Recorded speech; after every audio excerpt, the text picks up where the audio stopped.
The agenda this week considered new directions in Canada's foreign policy, assessed the capacity of Canadian intelligence services, learned how memories are made, and spoke to author and physician Dr. Gabor Mate about our collective health. The agenda's week in review begins examining immunity after COVID-19. Has the idea of immunity debt been misunderstood, and can you help explain what that actually means? Well, I'm not actually sure what it means when people talk about immunity debt. It's not a term I would use. Really, a piece of this issue, at least, is the fact that we didn't expose children to RSV for a full two winter seasons during the pandemic. So usually in temperate climates in Canada, in the winter season, you get RSV. It starts in October, it goes up to a peak in November, it's stable over the winter, starts to come down in March and go back in April again, and it's pretty reliable. But we've had 2 years with no RSV activity. So there's no question that we now have a cohort of susceptible children who, of ages that pre-pandemic would not be susceptible. It's actually been pretty quiet in pediatric ICUs, with the exception of COVID activity for the last 2 years. And that group of children is now getting RSV infection for the first time. And in Canada, we just don't have much spare capacity in any of our ICUs, but particularly in our pediatric ICUs. So the increase in the number of kids who require hospitalization, just because of the increase in the number of kids who are being exposed to RSV for the first time, is incredibly difficult for our system to deal with. You're not hearing so much about it in other countries because other countries don't have this really, really tight number of intensive care unit beds that we have in Canada. But there's no question in my mind that the biggest impact of this excess in illness in kids and in our ICUs is related to the fact that kids just weren't exposed to RSV. And in the end, all children are going to get exposed to RSV. The fact that we didn't expose them to RSV during the pandemic is a little bit neither here nor there. The problem is not so much that they're getting RSV, although I will say there's a whole bunch of new RSV vaccines that are going to be on the market for kids in about 2 years. And when we get those vaccines, we won't have this illness and it will be awesome. Okay, but we're not quite there yet. So in the meantime, we can't prevent kids from getting RSV. And our problem is not so much that these kids are getting RSV, it's that these kids are getting RSV all at the same time. Which is incredibly difficult for their management in our pediatric ICUs. Colin, I'm going to bring you in here. Is there any validity, and I'm going to, for the sake of this conversation, call it maybe immunity gap theory, opposed to the immunity debt, but is there any validity to this and to what Alison is saying? Well, I agree with Alison, and I've learned when I disagree with her, I'm usually wrong. But I'll depart on it a little bit because I think both are going on. There's no question that there's this double cohort effect. That's true. But we did have a spike in RSV in the spring, and we have very low levels now. So it seems to me that if there's not much RSV yet, all this double exposure has yet to happen. And I still don't think it quite explains the number of kids who are seriously ill. This is a testable hypothesis. If it is a double cohort effect, this is going to fade sooner rather than later. If it's immune harm, I think it's going to get worse, and we'll see kids with multiple viral infections and fungal infections too. So I think in the coming months, we'll get a better picture, and I'd love to be wrong. All right, Dawn, I'll get your take as well. I think this really highlights a problem with us getting data in a real-time manner in Canada. The perfect way to answer this question is if we had databases where we had records of which kids had COVID and which didn't. And we would expect that the severity would be increased in RSV if COVID was the cause. And we would expect no relationship if COVID was not the cause. But we've got two problems. One, we don't have really good databases where we can get these kind of data in real time. And two, we stopped testing. So even if we could do a database search, we don't actually know which kids had COVID or not. And I actually think I think both things are probably true. I think we're seeing a double cohort effect, and we are maybe seeing some effects of some post-COVID effects potentially. But I don't know where the balance is. It could be more of one and it could be more of the other. And I really want to make a plea for designing better health systems so we can answer these questions in real time, because it really does affect which strategy we would take. Anthony, I'm hoping While you we're can. on these issues, can I just Yeah, interrupt for for a sure. moment? Yeah. I think one of the other really difficult things to interpret is that both COVID and RSV are diseases that are substantially determined by social determinants of health. So that our kids who live in poverty, whose parents are racialized, whose parents are new immigrants, have higher risks of both of them. Let's start with a much discussed speech that Deputy Prime Minister Chrystia Freeland gave at the Brookings Institute last month, the contents of which are apparently now a doctrine. This has been dubbed the Freeland Doctrine. Here's part of the speech. Let's roll it, please. Liberal democracy worldwide has today declined back to 1989 levels, and autocracies have been making a comeback. Many, including China, the second most powerful country in the world, have grown both wealthier and more coercive. And as Putin is murderously proving, economic interdependence does not always prevent war. All of this means that we, the countries of the non-geographic West, need to build a new paradigm. The Cold War is still over, but so is the end of history. Carrie Buck, let's start with you. Do you agree with her analysis? Absolutely agree that the end of history was misguided. We expected, as part of a grand bargain in the mid-2000s, early 2000s, that somehow China and others might, by embracing new norms, starting to join WTO, et cetera, might move closer towards our system of values and support for what we call the liberal international order, and that hasn't happened. So that part I agree about entirely. In terms of what the proposed answer or solution to that is, I both agree and disagree. Okay, hold off on that for now. We'll unpack that as we continue along. Let me get initial impressions now from Roland Paris, the Freeland Doctrine as it's been enunciated. What say you?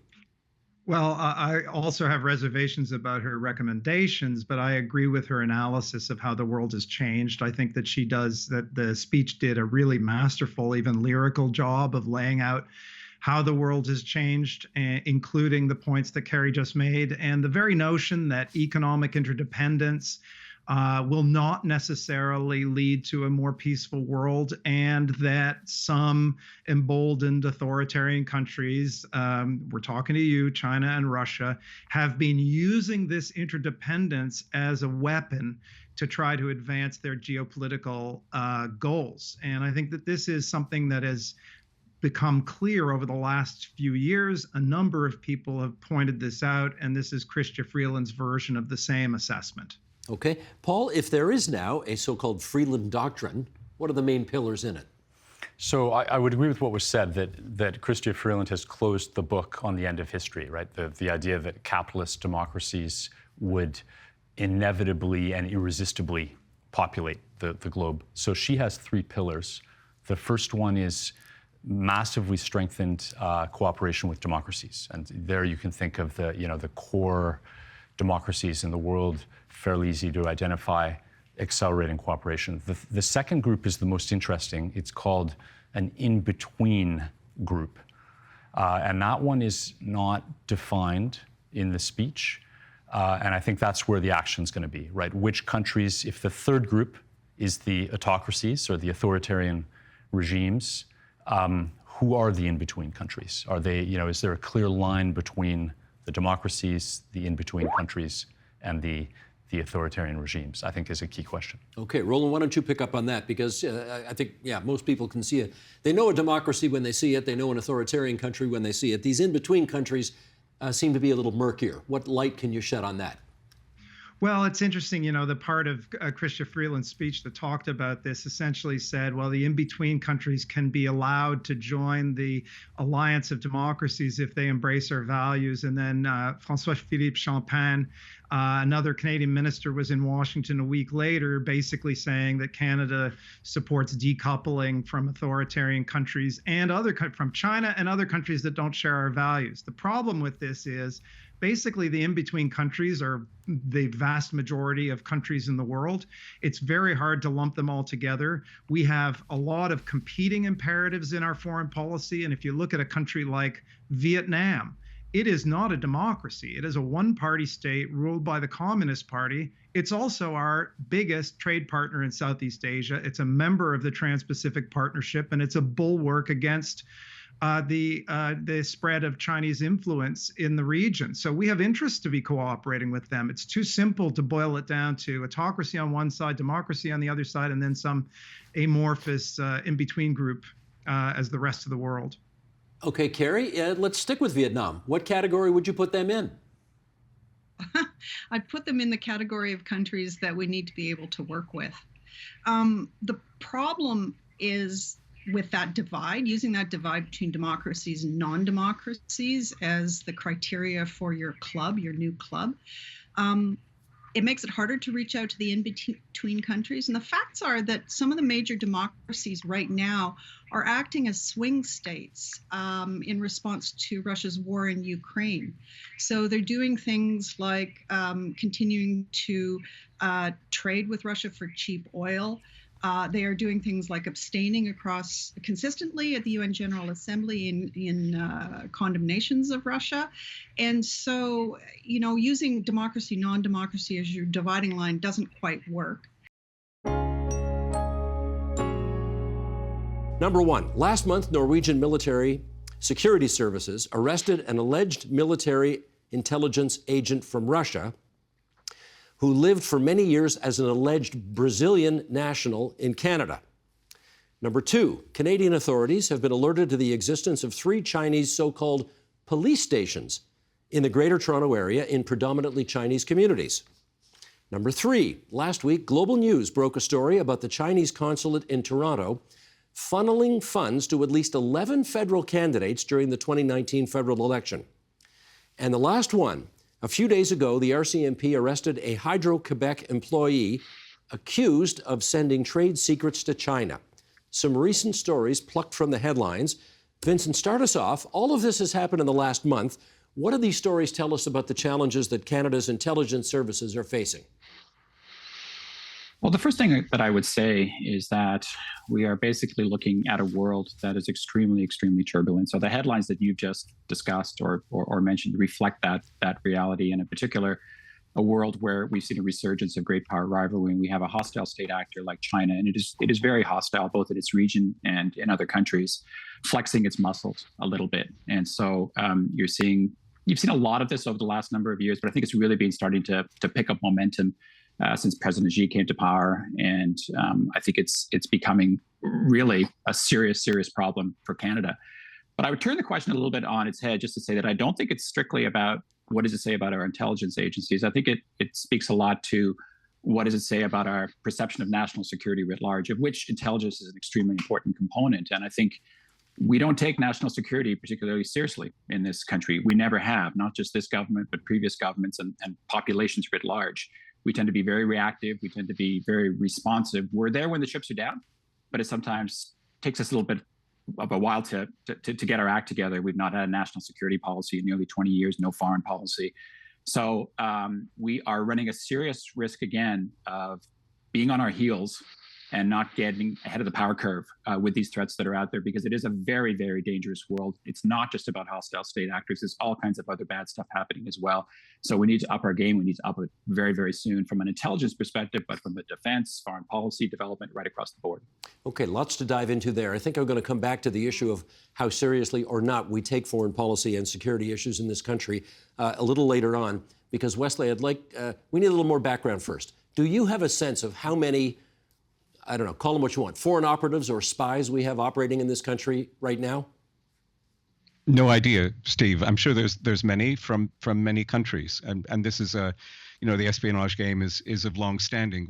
What's different about it is partly the aggressiveness of some of the key actors involved, state actors, including China and Russia, but also the tools that intelligence agencies can use when they mount their operations to steal either government secrets or secrets from the private sector. And that's certainly something that's interesting about the recent Hydro-Quebec case that you mentioned.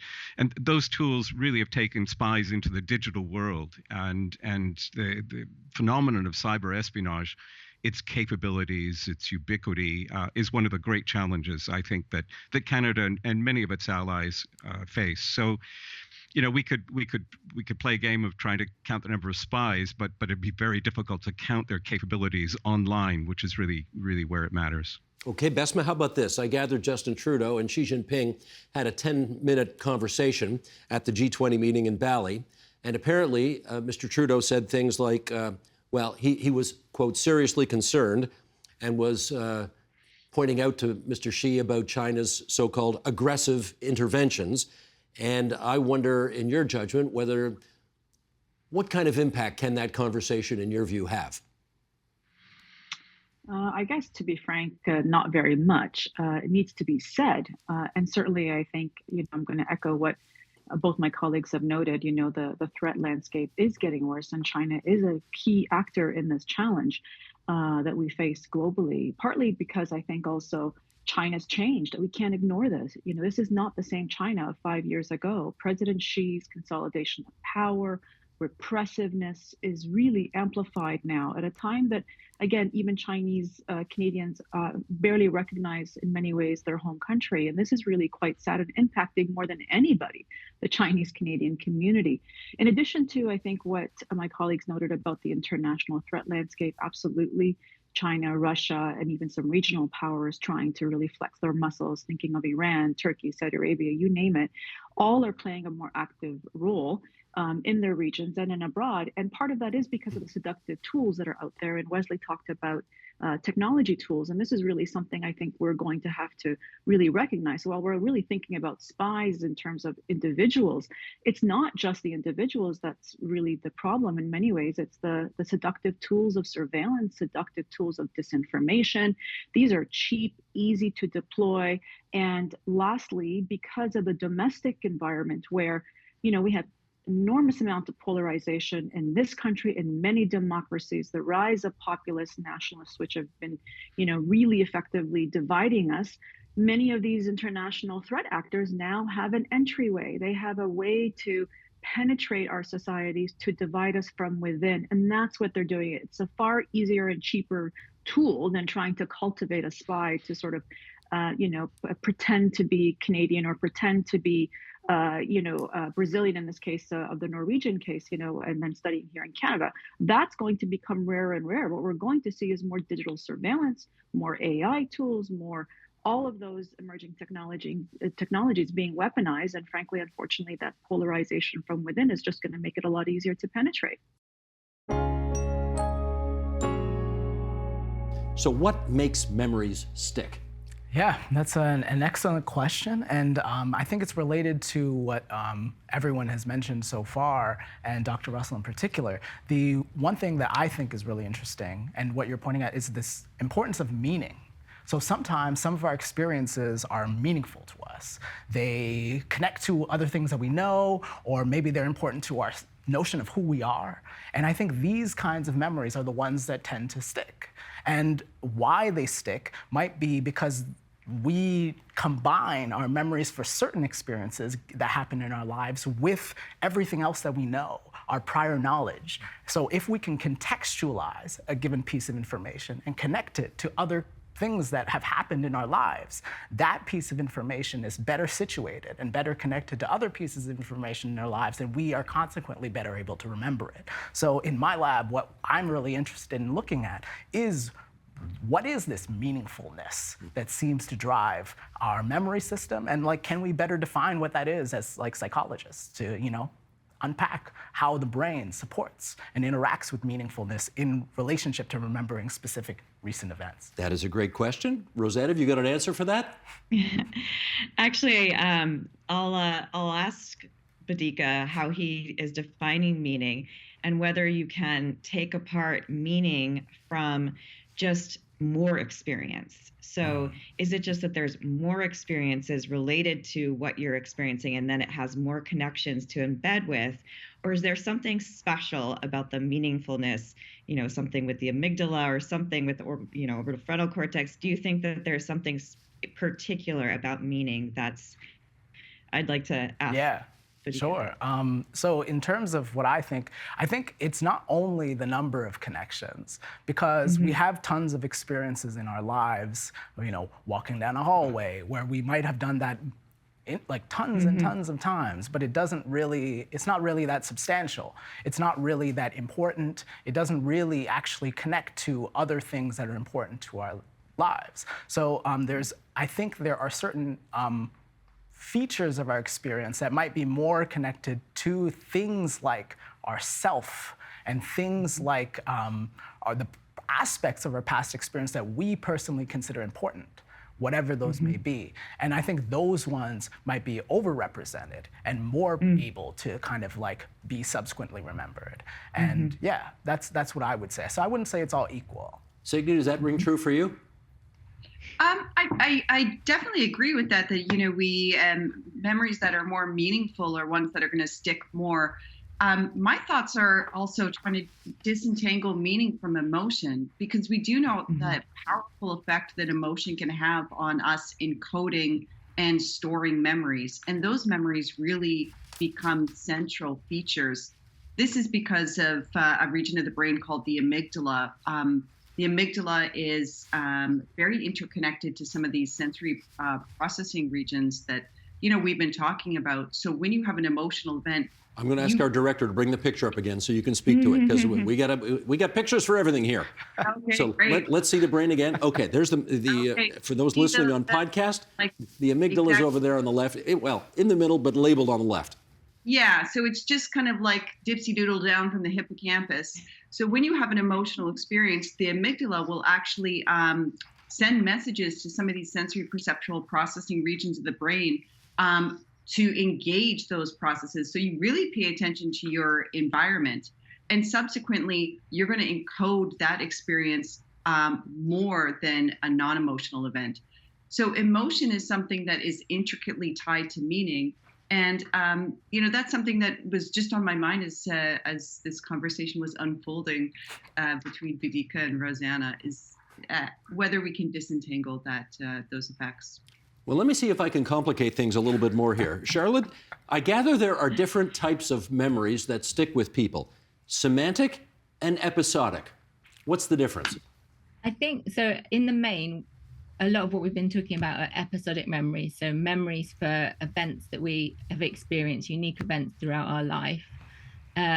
So remembering having dinner last night, remembering our holiday last year, or even just remembering, well, it's after lunch for me, but walking down to get lunch just before this. All of these are episodic memories, whereas semantic memories are memories for facts that we've learned, general knowledge, things like that, but also personally related facts, so personal semantics, so the names of our best friends when we were young, or the knowledge of where something is in our local town. So these semantic memories are not for events. They don't have the same contextual information that we've been talking about a lot associated with these event memories, where we need to remember not just what happened, but where it was, when it was, tag it temporally in terms of our life timeline as well. In this book, I gather the evidence linking trauma, for example, and adult illness, both of mind and body, whether we're talking about chronic physical illness, for example. A Canadian study showed that men who were sexually abused in childhood have triple the risk of heart attacks as adults. And the same statistics can be shown about trauma and addiction, trauma and mental health.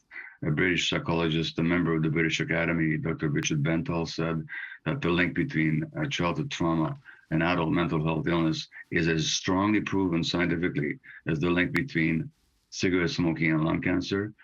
But Steve, the average medical student in Canada, shocking to say, doesn't receive a single lecture on trauma and its connection to adult illness. Unbelievable. Given the tens of thousands of research papers, I cite some of them in the book, linking trauma and all manner of conditions of body and mind, the average medical student doesn't get a single lecture about it. Why not? It's almost unfathomable. Why not? Because the Western medicine, again, for all its incredible achievements, and I'm certainly, as trained in Western medicine, I can only marvel at the amazing accomplishments of my profession. But at the same time, it makes the mistake of separating mind from the body. So it doesn't understand that people's emotional lives and therefore their social lives are actually connected to their physiology.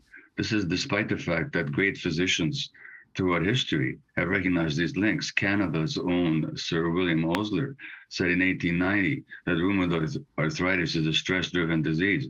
Since he's made that comment, there's been so much research proving the accuracy of his observation. The average rheumatologist doesn't know a thing about that research because we separate the mind from the body. So when you go to a neurologist or a rheumatologist or any kind of a specialist, they'll never ask you about trauma, stress, your personal relationships, even though physiologically these are all connected to what's happening to the biology of your body. Well, you do make a distinction between, let's call it uppercase T trauma and lowercase t trauma. Yeah. What's the difference? Well, it's only to distinguish the events that cause the trauma. And the trauma itself means a wound. So people can be wounded in a number of ways. Trauma is a psychic wound that leaves an impact in the body, in the nervous system, in the brain. And those imprints show up in the form of dysfunctions, anxieties, depressions, physical illness, and so on later on in life, as voluminous research has beyond the shadow of a doubt demonstrated. In terms of what causes trauma, it can be two types. It can be the big T, which is the easily identifiable terrible things that do happen to children, such as physical abuse, sexual abuse, emotional abuse. Look at the indigenous population and its experience in the residential schools, for example, and the outcomes of that in mental health and suicide and addictions and physical illness. So those are the big T ones, or a war, a tsunami, the death of a parent, violence in the family, a parent dying, a parent being jailed. These are what we call the big T traumas. But kids can also be wounded, not because terrible things happen to them, but because the right things that should happen don't happen. In other words, if children's needs are not met, and children have certain definable evolutionary dictated emotional needs for healthy development, if those needs are not met, as they're not in the society, children can be wounded. And those developmental events is what I call small T trauma. For example, you can hit a child and beat them and the effects are predictable. You can spank them, as some psychologists, some very well-known psychologists in Canada still advocate, despite all the evidence that spanking is as harmful as a more severe form of physical abuse. Or you can just not pick a small child up when they're crying and they need your attention, they need the physical contact. That's just some of what we covered this week. You can find more, including the full conversations, on our website, tvo.org, our YouTube channel at youtube.com/theagenda, or our Twitter feed, twitter.com/theagenda. The Agenda with Steve Paikin is made possible through generous philanthropic contributions from viewers like you. Thank you for supporting TVO's journalism.